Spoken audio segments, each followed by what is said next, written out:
Sudahkah hingga ke hari ini Malaysia mendapat penjirapan sebuah negara hub IT seperti yang didapati oleh India? Dan sudahkah Universiti Multimedia, Universiti Perintis yang terletak di dalam lingkungan MSc disenaraikan dalam penyenaraian universiti sedunia Times QS? Datuk Yang di-Pertua, kalau kita menyusur kepada isu MSc ini akan terdapat 7 aplikasi flagship dalam MSc. Namun pun begitu, saya ingin bertanya kepada kerajaan. Yang pertama, adakah apa jadi dengan kerajaan elektronik? Oh, bila kita dibentangkan projek MSc ini, is a touch of a button, everything will just go smoothly. Satu touch semua jadi. Jadi saya nak tanya, apa jadi dengan kerajaan elektronik? Dengan bantuan teknologi maklumat, kenapa, saya nak sebut sekali, kenapa saiz kerajaan makin berkembang hingga akan terdapat 1.2 juta kaki tangan? Seterusnya, kenapa tidak semua portal kerajaan, kenapa tidak diberikan melalui pembidaan terbuka? Banyak yang direct nego. Kemudian, untuk kad Bistari atau MyKad, kerajaan menggariskan beberapa penggunaan. Di antaranya, dia bertindak sebagai IC, kad pengenalan, bertindak sebagai lesen memandu, pasport antarabangsa, e-tunai, rekod dan maklumat kesihatan, identifikasi dalam infrastruktur awam utama, dan touch and go.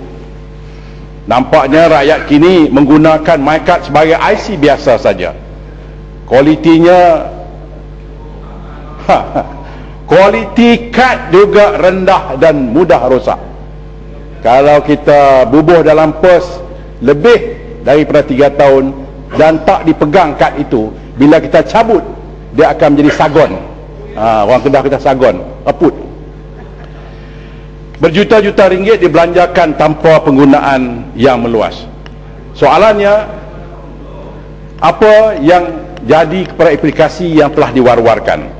Di samping itu, apa pula yang telah terjadi kepada sekolah Bistari? Mungkin ramai yang dah lupa. Soalan saya, berapa buah yang mendapat status ini dan di manakah letaknya sekolah Bistari ini? Bagaimana pula dengan teli perubatan? At one time dulu, kita sibuk dengan teli perubatan. Saya nak tanya, sejauh mana ianya telah dilaksanakan? Dan apa jadi pula dengan kelompok R&D, e-dagang dan pembangunan tekno usahawan? Ke mana mereka ini? Datuk Yang di-Pertua, akhirnya saya nak beralih ke kawasan saya, Datuk Pertua.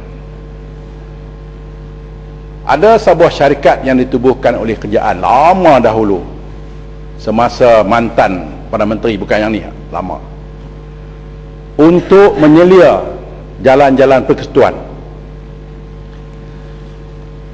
Mana-mana jalan yang rosak, sebuah syarikat nama dia Belati Wangsa akan maintain.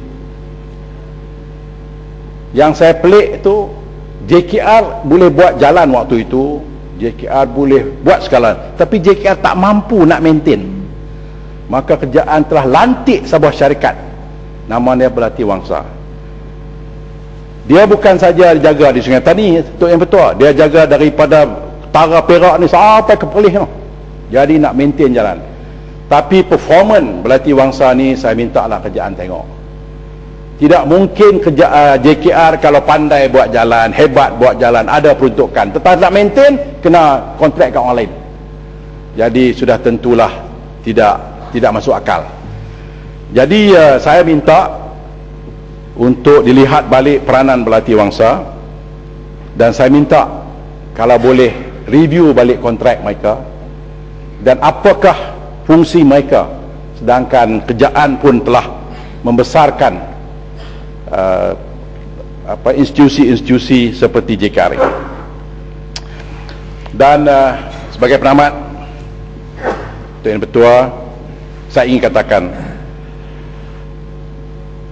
kerajaan datang dan kerajaan pergi, namun rakyat akan sentiasa menjadi hakim dan pengundi. Jadi berwaspadalah, bukan saja di belah sana tapi belah sini. Kalau kita tak jaga diri, tak tahu apa nak jadi. Jadi Datuk Petua, sekian, terima kasih, dan saya mohon agar kerajaan memberikan jawapan-jawapan kepada soalan-soalan saya. Terima kasih.